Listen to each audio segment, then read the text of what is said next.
Bonjour à tous, je suis Céline Baron, psychopraticienne certifiée et sophrologue certifiée, également coach en suppression des croyances limitantes.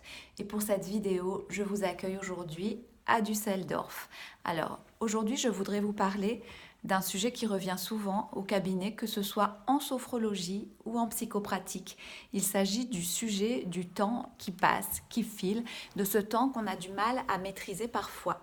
Alors j'aurais voulu vous parler de ce temps qui nous gêne parfois, qui peut passer trop vite ou trop lentement, mais souvent qui est assez flottant quand même.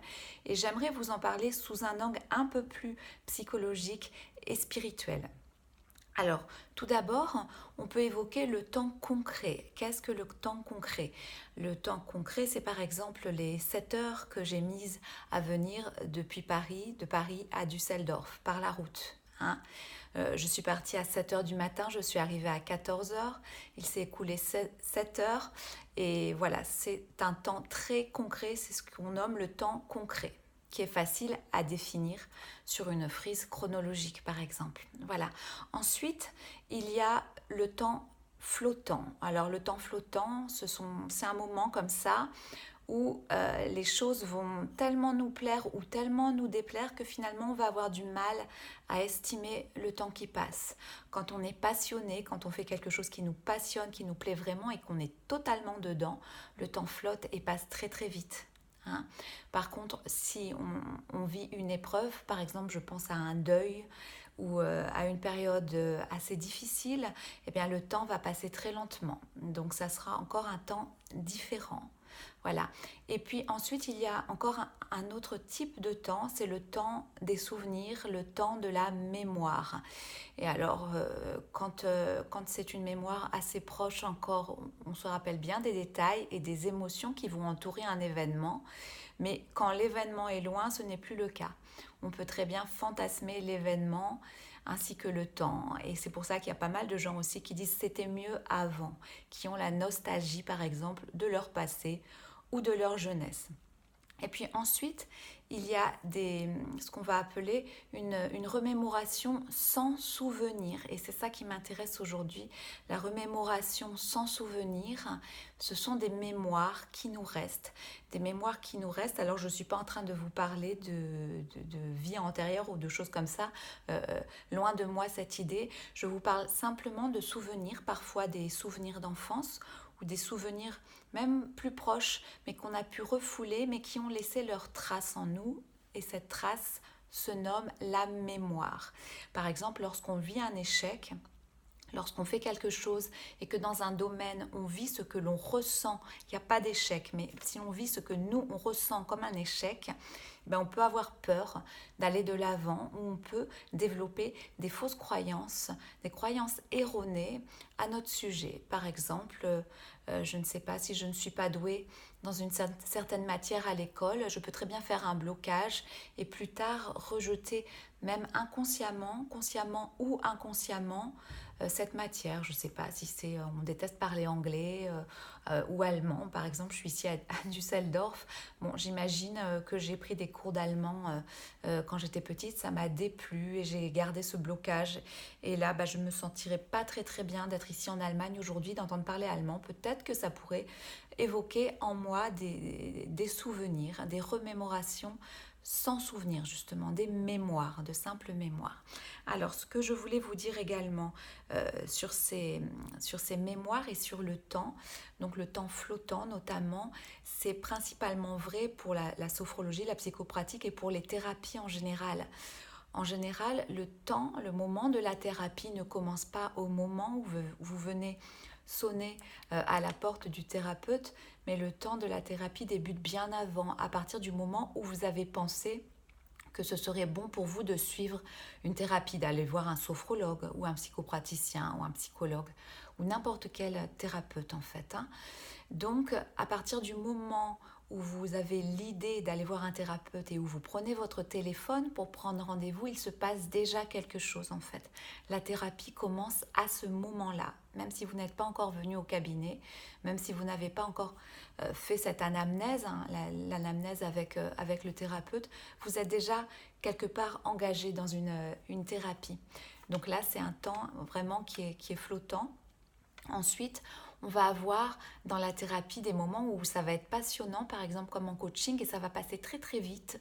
On va beaucoup apprendre sur soi, et puis des moments où ça va nous paraître plus difficile et où le temps sera peut-être plus long, hein.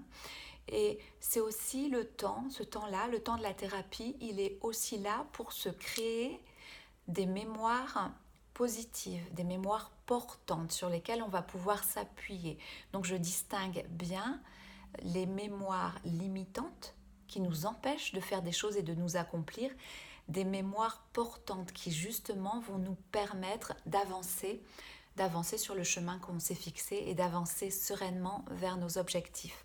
Ensuite, ce que je voulais vous dire également par rapport à la thérapie, c'est que quand on fait par exemple avec moi le coaching en suppression des croyances limitantes, on va travailler sur ces mémoires et on va faire émerger les mémoires qui sont inconscientes. Et là encore, c'est pas de la sorcellerie, c'est pas des techniques bizarres, c'est simplement de la relaxation et de la conversation hors sujet, en parlant de choses qui nous plaisent ou de choses qui nous déplaisent, en apprenant au thérapeute à faire quelque chose. Par exemple, ça peut être un don pour la cuisine, un don pour n'importe quoi, pour le maquillage parfois, un don pour la couture si c'est une femme, ou les hommes, ça peut être un don de bricolage qu'ils vont enseigner à la thérapeute. Alors c'est une technique qui peut paraître un peu étrange, mais quand ils vont enseigner cette chose, ce don qu'ils ont, cette chose qu'ils font particulièrement bien, eh bien moi je vais arriver à trouver dans leur description, à déceler des croyances limitantes qu'ils ont sur eux-mêmes. Et en principe, j'ai même pas besoin de le dire, de pointer du doigt la croyance limitante. En principe, à la fin de la séance, eux-mêmes la pointent du doigt alors qu'ils ne la voyaient pas avant. Donc voilà, c'est ce que je voulais vous dire aujourd'hui, l'importance de travailler sur la mémoire et sur le temps qui passe, sur le temps concret. Parce que quand un individu arrive devant un thérapeute, que ce soit un sophrologue ou un psychopraticien ou autre, il arrive avec ses mémoires et parfois ses souvenirs impossibles à se remémorer justement. Et tout ça va constituer avec sa personnalité propre bien sûr et aussi avec son bagage sensoriel, tout cela va constituer son être et son vécu.